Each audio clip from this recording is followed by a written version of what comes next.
주님께서 여러분과 함께 루카가 전한 거룩한 복음입니다.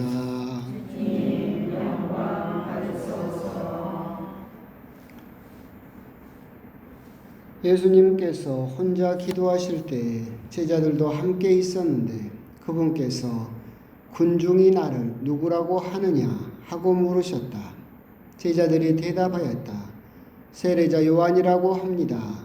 그러나 어떤 이들은 엘리야라 하고 또 어떤 이들은 예언자 한 분이 다시 살아나셨다고 합니다.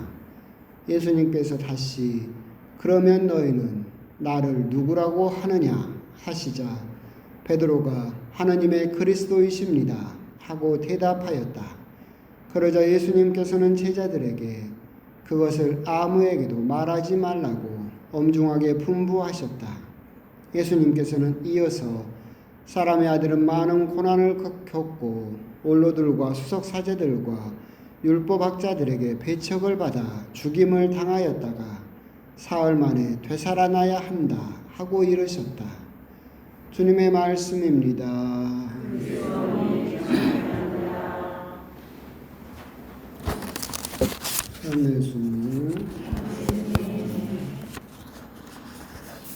재밌는 일 있으십니까?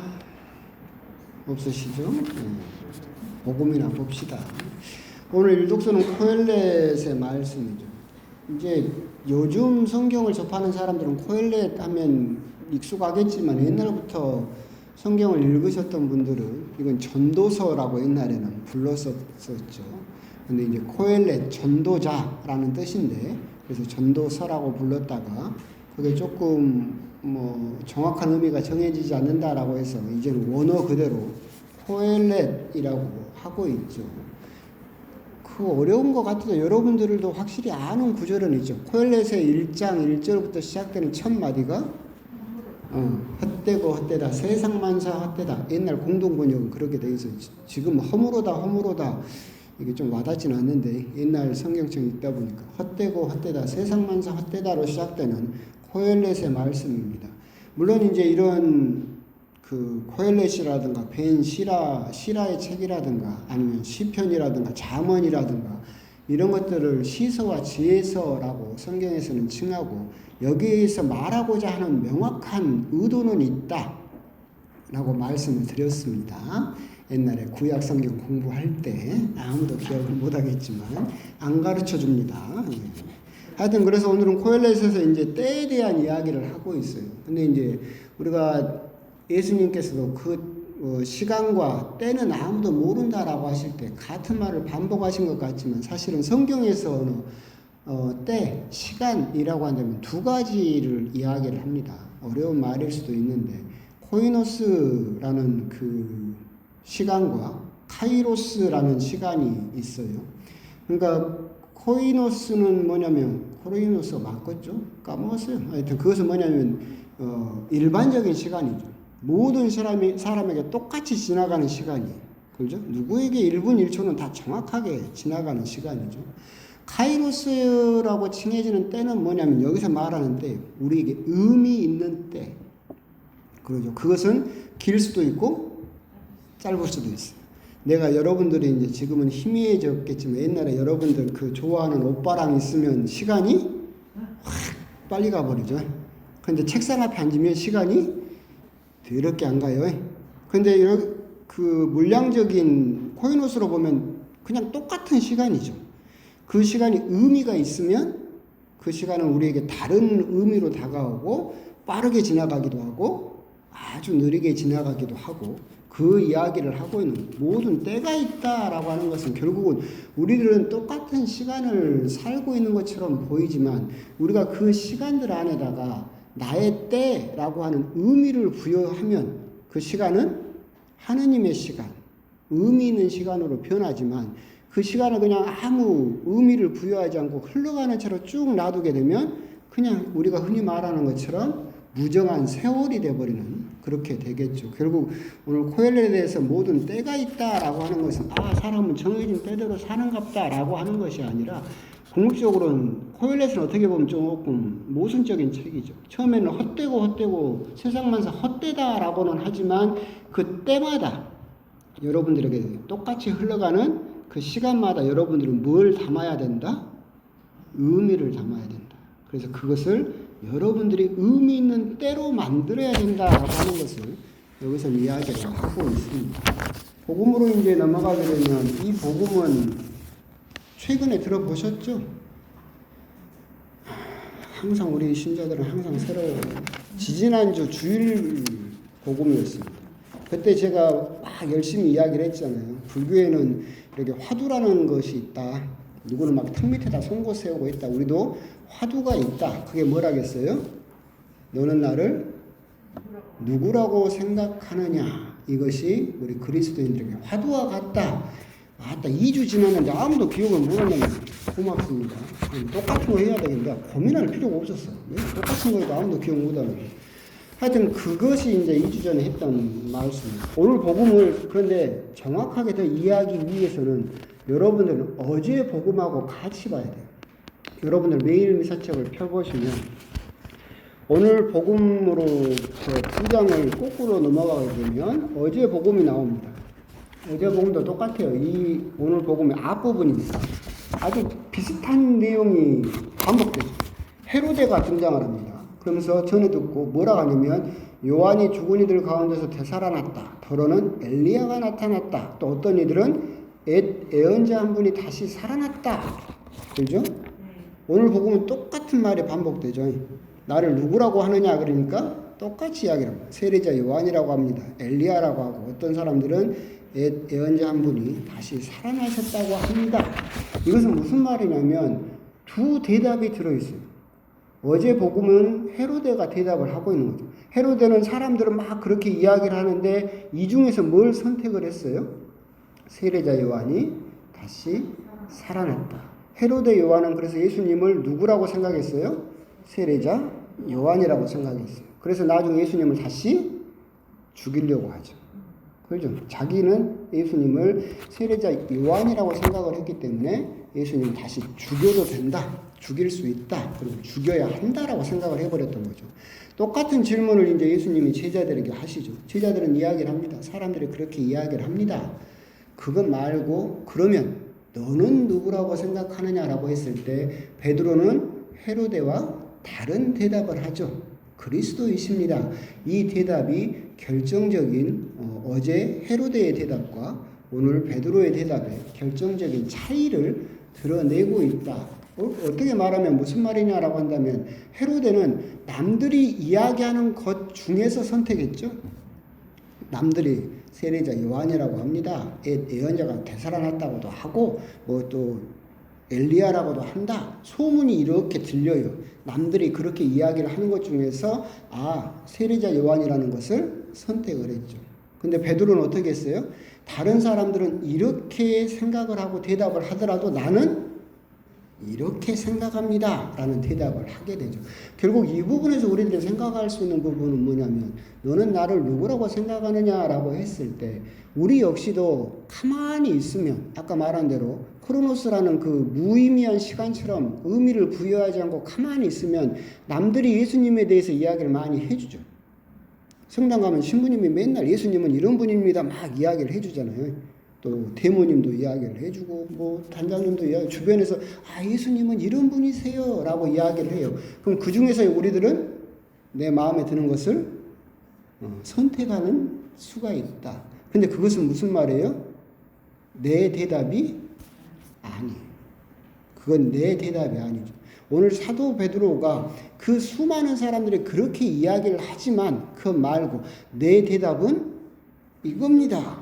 라고 그리스도라고 대답을 하죠. 똑같은 질문을 여러분들에게 했을 때 여러분들이 예수님은 이런 분이십니다 라고 여러분들이 대답을 할 때 과연 그 대답이 남한테 들은 이런 분입니다 라고 하는 그 중에서 한 가지를 그냥 나 역시 앵무새처럼 되풀이하고 있는 것은 아닌가. 사도 베드로처럼 명확하게 정말 그분은 이런 분이십니다 라고 하는 자기의 체험과 자기의 삶이 들어있는 그런 대답을 다른 사람들의 소문이나 다른 사람들의 정의나 다른 사람들이 해주는 말 말고 나만의 대답을 과연 내가 예수님께 내어놓을 수 있겠느냐라고 하는 점, 그런 점을 이제 어제 복음과 더불어서 곰곰이 묵상을 해보실 필요가 있을 것 같습니다.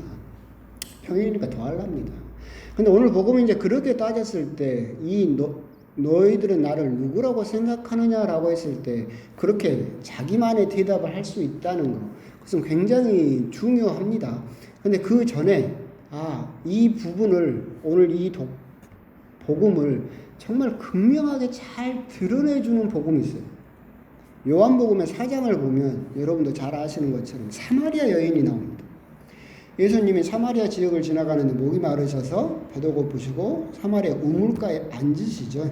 그래서 한 여자가 물을 기르러 나옵니다. 그래서 그 여인과 대화를 하죠. 여러분들이 집에 가셔서 요한복음 4장을 한번 곰곰이 보시면 이 여인이 예수님을 부르는 호칭이 달라지기 시작합니다. 첫 번째, 이 여인은 예수님을 뭐라고 부르냐면 유대인 남자라고 부릅니다.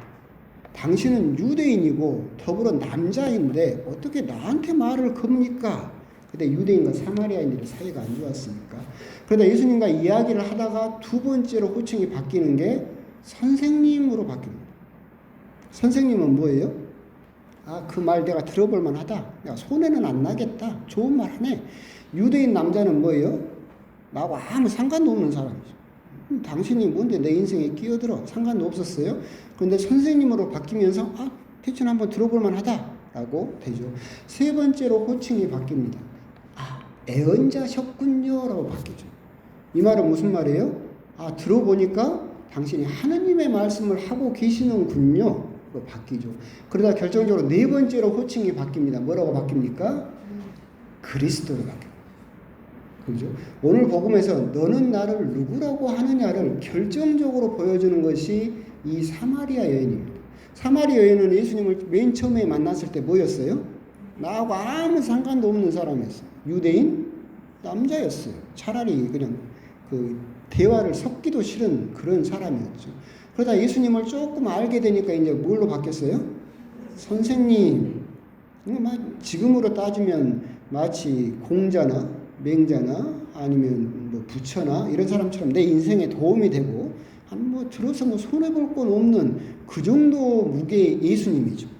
예수님 성경 읽어도 이웃을 사랑하라 하고 오른뺨을 치면 왼뺨을 내주고 좋은 말이잖아요. 나쁜 말은 아니구나. 그 정도죠.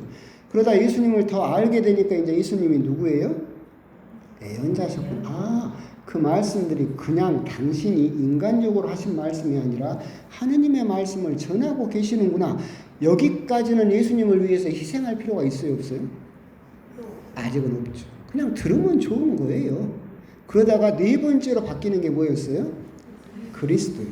그러자 이 여인은 우물에 물을 기르러 왔던 항아리를 버리고 사람들에게 예수님을 소개하러 가죠. 이 여인은 우물가에 물을 기르러 왔었는데 이분이 그리스도이시다, 하느님이시다라고 하는 것을 아는 순간 내 삶이 통째로 바뀌죠. 그러면서 이제 예수님을 그리스도라고 알아보게 되고 그렇게 고백을 하게 되죠. 너는 나를 누구라고 하느냐에 대한 그런 결정적인 변화를 보여주는 사마리아 여인의 그 호칭 변화를 보면서 우리 역시도 신앙인으로 살면서 그런 단계들을 거쳐가요. 그러죠? 여러분들이 세례받기 전에 성당 갈 때 여러분들한테 예수님은 누구였어요? 내 마누라가 믿는 신, 내 남편이 믿는 신, 그 정도 나하고 상관없었어요. 그러다가 이제 조금 호감이 생겨서 이야기를 자꾸 내 부인이 하는 말도 들어보고 이번 주에 신부님이 이런 말 했다더라 소개를 해주면 조금 호감이 닥쳐서 그때는 예수님이 뭘로 바뀌어요? 선생님으로 바뀌겠죠. 들어서 손해는 없겠다. 그 과정을 우리 역시도 겪고 있는 거죠. 그때 우리가 돌아봐야 될 것은 여러분들은 이미 선생님 단계는 지났겠죠. 적어도 평일미사 나오시는 분들은 선생님 단계는 지났겠지. 그런데 이제 걸림돌이 어디예요? 애언자에서 그리스도로 넘어가느냐. 내 삶의 전부, 내 정말 주님이십니다라고 하는 나의 삶의 방향과 나의 삶의 무게가 온전히 그분께 담겨져 있는 저울추가 기울어져 있는 정말 그분을 주님이라고 그리스도라고 부르는 거기에 가 있느냐? 아니면 아직도 그냥 하느님의 말씀을 전하시기는 하지만 내가 그분에게 내 모든 것을 걸 만큼 내가 그분을 온전히 믿고 있는 것은 아니다라고 하는 그 중간쯤에 어딘가에 우리가 위치해 있는 것은 아닐까. 그런 부분을 오늘 복음을 통해서 한번 생각해 보실 필요가 있겠다. 그래서 오늘 복음을 집에 가서 다시 한번 보시면서 어제 복음과 연관지어서 정말 정반대의 답을 했던 헤로데, 거기에서 새로운 답을 찾아낸 베드로, 그리고 이 과정을 여실히 보여준 요한복음 4장의 사마리아 여인의 그 호칭을 한번 찾아보시면서 나는 과연 어느 단계쯤 머물러 있는가, 그리고 나는 다른 사람들이 해주는 말 말고 나만의 그런 예수님을 답할 수 있는 그런 언어를 가지고 있는가, 그런 부분에 대해서 한번 곰곰이 생각을 해보셨으면 좋겠습니다. 아멘.